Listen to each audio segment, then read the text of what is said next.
Hey guys, how's it going? It's Kyra here with another Guardian Tales video. And in today's video, we're going to be ranking the top characters here in January 2021. And how I'm going to do it is I'm going to rank 4 characters in each of the main game modes. First 4 are going to be in Arena, next 4 are going to be for Coliseum, and then lastly we're going to be talking about guild/raid damage. And before we begin, current emulator I'm using is LD Player.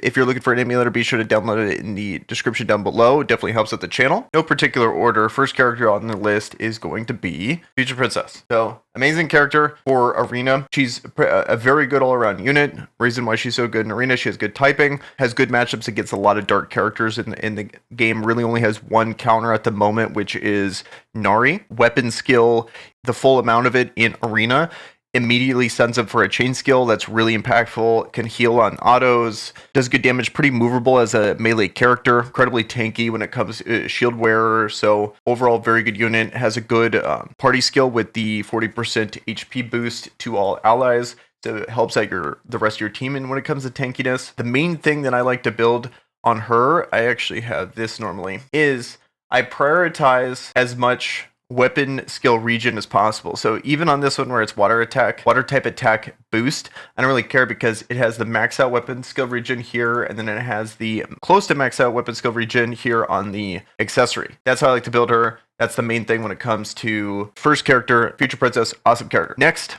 on the list for Arena, so it's going to be Beth here. And Beth, just an amazing unit. Overall, very good character. Has kind of a similar mechanic that's impactful in Future Princess, where she heals on her autos. She gets a shield on every auto. So, for example, on Dark Smash hit, decreases dark type resistance by 20% for 3 seconds and generates a shield by 10% of the inflicted damage upon the enemies. So very good. It scales with damage, which is very impactful. Has a good weapon skill move here. This one does good damage, but it's very quick. So it's easy to land.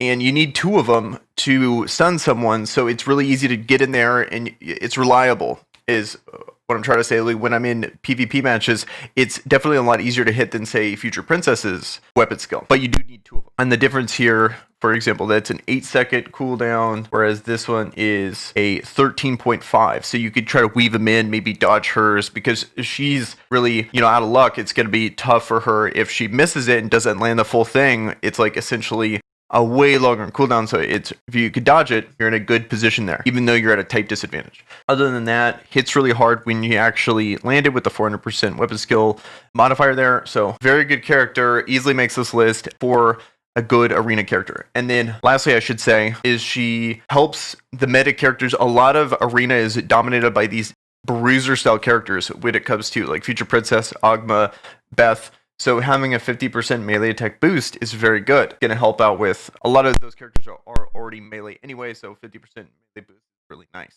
Next on the list, we're going to go Ogma here. Super good character. Just ever since he's been introduced, has been either the best unit in the game or second best. Everyone knows why he's so good. He super tanky, makes the rest of your team incredibly tanky with not only his 45% increased party buff defense, and he also has this passive here where it's defense regulator, enhances defense of all party members who have lower defense than his. Party members' defense increases by 50% of difference between Ogma and their defense. It applies prior to party effect. So very good effect there. So he has very good matchups when it comes to like Nari. Is so tanky, and then has the effect here where returns part of the afflicted damage to the attacker in proportion to Ogma's defense. That ability there makes it, in combination with how tanky he is, other characters that are just DPSers have a really hard time of closing him out. Even if they land all their moves and stuff, they're going to take damage regardless. His best weapon is probably just his big health total and just trying to survive, either reflect damage and take people out, where you have double the survivability of these less tankier characters in like Bari and Nari. Has a hard time against Future Princess. Essentially, how you can fight against her is you have to dodge her weapon skill and then just use your health and just kind of trade with the timeout kind of thing. Same with Beth, but still a very good character, especially if not, it's kind of a weird indirect way of fighting you. Helps out your team, very good character. And then lastly on the list, I'm going to go with, this one's tough. I would say the last one is I would go Marina. This is the, former S tier character in the game, kind of fallen off a bit when it comes to the other characters, but I would say she's still very good. She has one of the craziest stat totals in the game. If you go here, let's go to the book because I don't have her actually leveled. We look at her base stats. She just has crazy base stats. 400 base defense, 740 attack, which is not the highest, is like in the 1,000 range, but for these bruisers, 740 is right up there.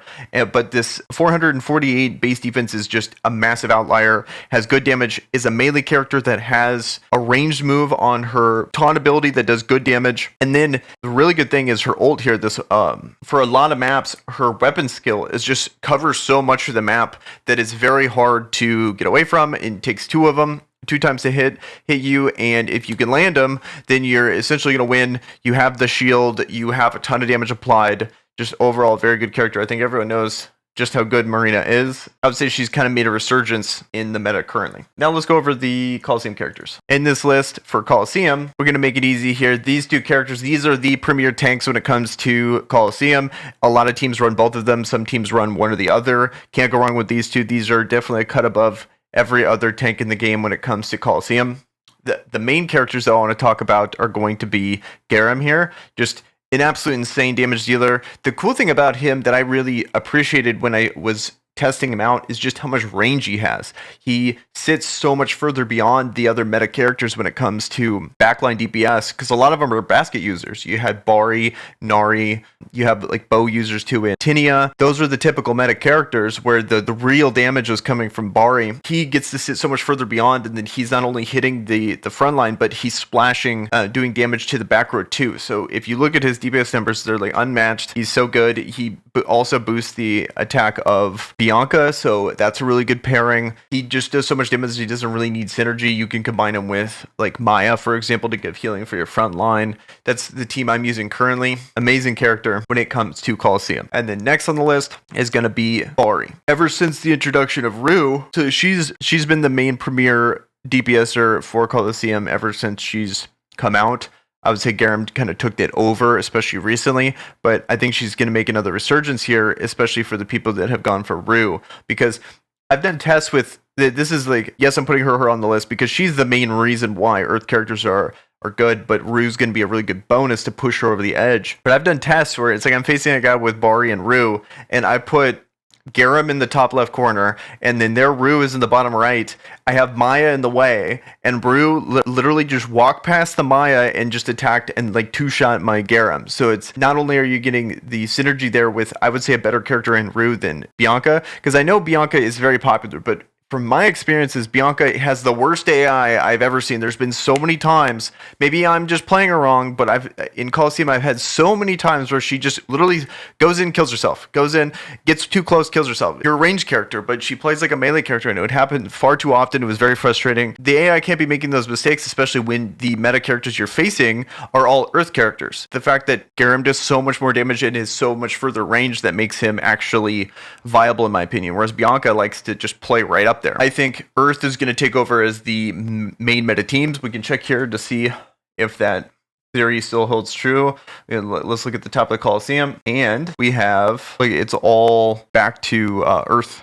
With Bari's everywhere. Here's that Garam Bianca combo that's very good, but like Bari Rue Tinia, Bari Nari, all these characters are at the top here when it comes to Coliseum. So Rue's everywhere up here. So it definitely is making it hard to be a Garam user. You can almost argue that Rue alone makes this list over Garam. I'm gonna put them as a combo. That's gonna do it for Coliseum. And then I would say, and then let's just do the guild raids really quick. So these are gonna be the best characters for guild raids, and you're going to want to build your teams around these ones ideally. There's a ton of good characters. There's people that have done a ton of damage without needing these characters, but I would say that at least one of these is going to be ideal for doing the most amount of damage possible in guild raids. I like to build teams around this. I have a video about this if you want to check that out, so be sure to check it. I'll put a card up talking about these characters in particular. For guild raiding, usually teams are going to be built around one of these. And then there's a lot of good 2-stars. I'll just kind of shout out here because I don't want to close this out. I would probably say the best, probably Nari would be the best character to go. I'd put Nari as the best one. She's very splashable in a lot of teams. She has a good auto attack. She has a good party buff. She's just overall just such a really solid character that she's always going to be splashable, especially when it comes to raid DPS. Just as like a little bonus round, let's do 2 stars only. Let's say Akiyuki is very good. We got Elvira here. She's very good. We have Aisha here, or Aisha, she's awesome. And then lastly, let's go with, what's a good 2-star? Coco. Well, we'll go with Coco. Coco and Grimmery. Grimmery is another option too. These are kind of similar where they both have the defense down on their auto attack. So there you have it. There's my top characters for January 2021. So that's going to be it for this video. Let me know in the comments below if you have any characters that you think I should put on this list. I always like to hear different opinions on this. This is such a subjective topic, but this is my list. These are the characters I'm going with for this guy. A like on this video would be very appreciated. We have a very active Discord that you could join, talk all things Guardian Tales, Exos Heroes, Genshin. We're trying to build that guy up. And lastly, emulator I'm using is LD Player, so be sure to download that in the link in the description. Helps out the channel. And until next time, you guys have a good one. Peace.